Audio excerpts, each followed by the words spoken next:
बिस्मिल्लाहिर्रहमानिर्रहीम। Welcome students to our evolution and systematic class. तो जिस तरह हमने एवोल्यूशन का पोर्शन स्टार्ट किया हुआ था वो एंड पे पहुंच गया है और अब हम अगला जो अपना नेक्स्ट पोर्शन है वो हम सिस्टमेटिक्स का इसे स्टार्ट करेंगे। और आज हमारा पहला लेक्चर जो है वो टेक्सानोमी पे होगा। तो हम देखेंगे टेक्सानोमी एंड सिस्टमेटिक्स दोनों को डिस्कस किया जाएगा। तो फर्स्टली हम टेक्सानोमी के बारे में पढ़ेंगे कि व्हाट इज़ टेक्सानोमी और इसकी ज़रूरत क्यों पड़ी और टेक्सानोमी का मतलब क्या है, हम इसे क्यों स्टडी करते हैं, इन सारी चीज़ों को हम देखेंगे।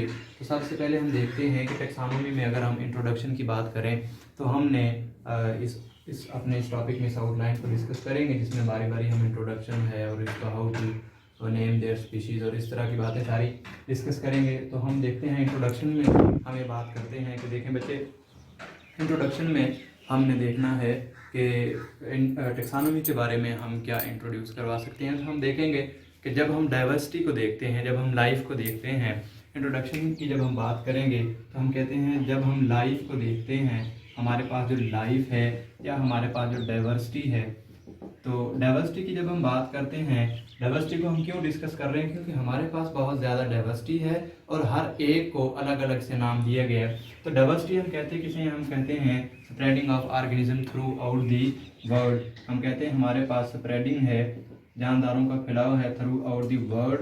हम ये बात करते हैं spreading of organism through out the world is called diversity. अब ये तो हमने बात कर ली कि हमारे पास बहुत ज़्यादा ऑर्गेनिजम्स हैं, डाइवर्सिटी बहुत ज़्यादा है। हम देखते हैं कि हमारे पास एनिमल्स हैं, ठीक है बच्चे, हमारे पास प्लांट्स हैं, हमारे पास माइक्रो ऑर्गेनिजम्स हैं, ये बहुत सारी चीज़ें हैं हमारे पास।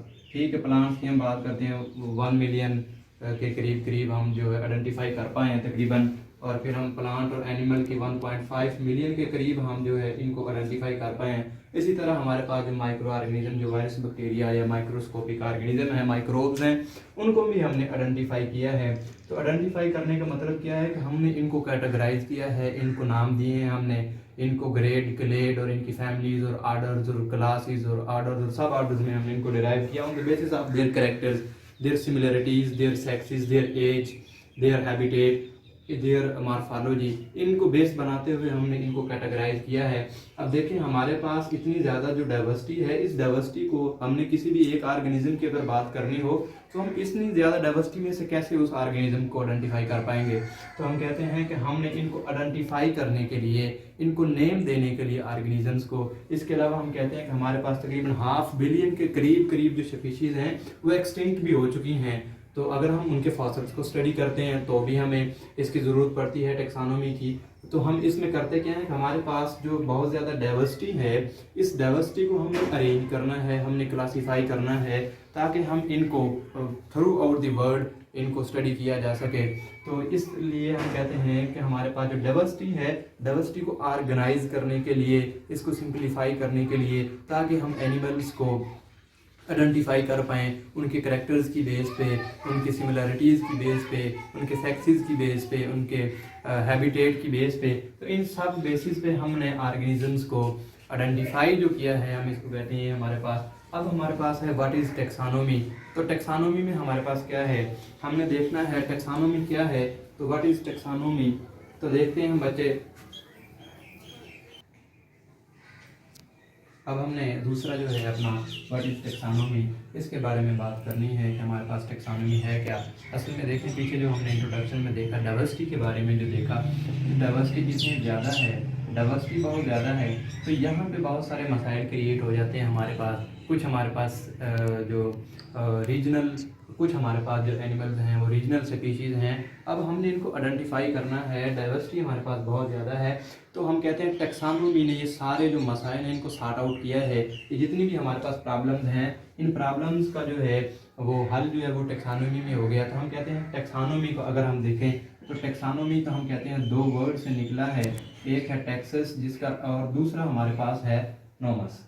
एक हमारे पास है टेक्सस जिसका मतलब है हमारे पास अरेंजमेंट, और ये जो नोमस है इसको हम कहते हैं इट्स एन लॉ।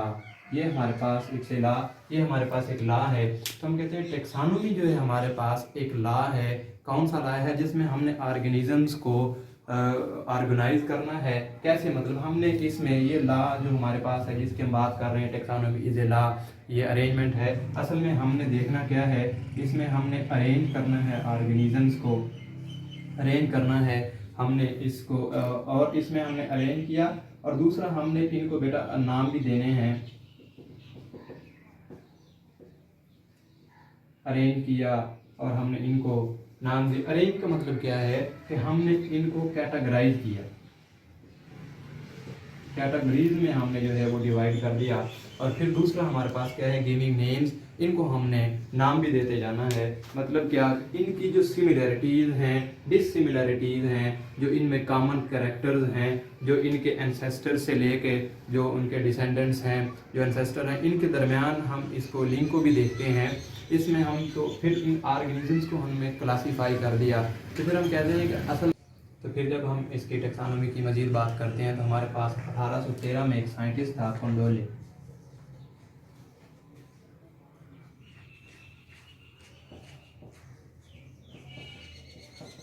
1813 में इसने डिफ़ाइन करने की कोशिश की, और इसने कहा हमारे पास क्या है कि हम टेक्सोनोमी में इनको ऑर्गेनाइज करते हैं on the basis of there similarities.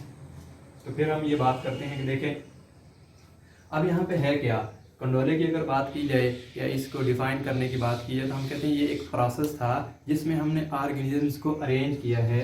हमने कहा यहाँ पे हमारे पास क्या है, हमने इनको अरेंज किया है, ऑर्गेनिजम्स को हमने इनको अरेंजमेंट की है।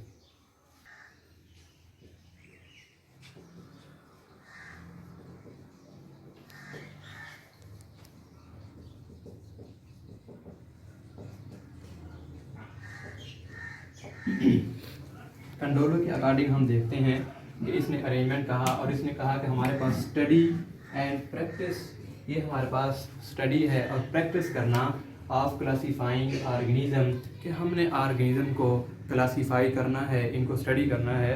तो हम इस बारे में बात देखते हैं, कंडोले ने ये बात कही थी। तो अब हम अगर मज़ीद इसको डिफ़ाइन करने की कोशिश करें तो हम कहते हैं कि हमारे पास टेक्सोनोमी है क्या, हम कहते हैं नेमिंग, नाम देना, ठीक है। हमारे पास इनको नेमिंग करना, इनकी ग्रुपिंग करना, हम कहते हैं study and practice of classifying organism. और दूसरा हम देखते हैं कि नेमिंग, ग्रुपिंग, अरेंजमेंट, ये सारा काम जो है हम इसमें टेक्सोनोमी में इसको डिफ़ाइन करते हैं। तो आगे हमारा ये टेक्सोनोमी का इंट्रोडक्शन हो गया। अब हम कहते हैं what is in a name, कि हम देखते हैं कि हमारे पास ये जो टेक्सोनोमी में क्या कह रहे हैं कि इनको अरेंज करना है, ग्रुपिंग करनी है on the basis of there shared character. अब असल में हमने इनको नाम कैसे देना है और नाम दिया क्यों जाता है, नेक्स्ट सेशन में हम ये डिस्कस करेंगे। अब हमने जो है ये third outline what is in a name, इसके बारे में डिस्कस करना है। तो देखें हमारे पास जब इसकी हमने बात करनी है तो हम कहते हैं हमारे पास फिर वही बात डाइवर्सिटी की, कि हमारे पास डाइवर्सिटी बहुत ज़्यादा है। देखें हमारे पास फंजाई है, ठीक है, हमारे पास एल्गी है, प्लांट्स हैं, हमारे पास एनिमल्स हैं, बहुत सारी चीज़ें हैं। लेकिन देखें अब यहाँ पे बात क्या है कि फंजाई है, प्लांट है, एनिमल है, हमारे पास बहुत सारी फंजाई की टाइप्स हैं, प्लांट्स बहुत ज़्यादा हैं, एनिमल बहुत ज़्यादा हैं। हर एक को हमने कैटेगराइज किया हुआ है, हर एक को उसकी स्पीशीज के अकॉर्डिंग हमने डिफ़ाइन कर दिया है। फिर हम बात करते हैं कि देखिए हमारे पास इनमें जो फंजाई है, जो हमारे पास प्लांट्स हैं, एनिमल्स हैं, डिफरेंट स्पीशीज़ हैं। अब हम देखें इनको स्पीशीज़ के अकॉर्डिंग। अब यहाँ पे एक कॉन्सेप्ट हमारा जो है, हमें स्पीशीज़ की भी बात करनी है कि व्हाट इज स्पीशीज़, हम कैसे एक स्पीशीज़ को दूसरी से डिफर कर सकते हैं। तो हम कहते हैं species a group of organisms which can interbreed freely themselves and produce viable offspring के बारे में बात करते हैं। तो हम देखते हैं बच्चे हमारे पास जो स्पीशीज़ है इसकी अगर हमें बात करनी है तो हम कहते हैं ग्रुप ऑफ ऑर्गेनिज्म है। स्पीशीज़ की अगर हम बात करें तो हम कहते हैं ये हमारे पास क्या है, ग्रुप ऑफ ऑर्गेनिजम्स। ये वो ऑर्गेनिजम्स का ग्रुप है which can breed themselves, which can breed themselves। और यहाँ पे एक और बात है, and produce viable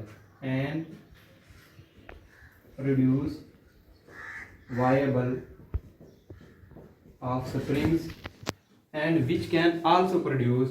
और यहाँ पे है इन ऑर्गेनिजम्स हैं हमारे पास, सिमिलर ऑर्गेनिजम्स हैं जो आपस में रिप्रोड्यूस कर सकते हैं और प्रोड्यूस फर्टाइल ऑफस्प्रिंग। अब इनके ऑफस्प्रिंग है which can also produce next generation, जो आगे फिर हमारे पास नेक्स्ट जनरेशन प्रोड्यूस कर सकते हैं। तो हम इनको कहते हैं ये हमारे पास स्पीशी है।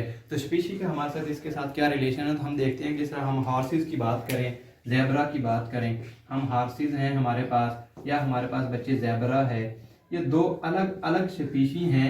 इन दोनों को हमने अलग अलग, हॉर्सेस हैं, ज़ेबरा है, ये दोनों अलग अलग स्पीशी हैं। इन दोनों को हमने अलग अलग कैसे डिफाइन कर दिया। देखें हमारे पास इन दोनों के बहुत सारे कैरेक्टर्स आपस में मिलते जुलते हैं, लेकिन ये दोनों आपस में रिप्रोड्यूस नहीं कर सकते। कोई जो है ये आपस में रिप्रोड्यूस करके प्रोड्यूस फर्टाइल ऑफस्प्रिंग प्रोड्यूस नहीं कर सकते।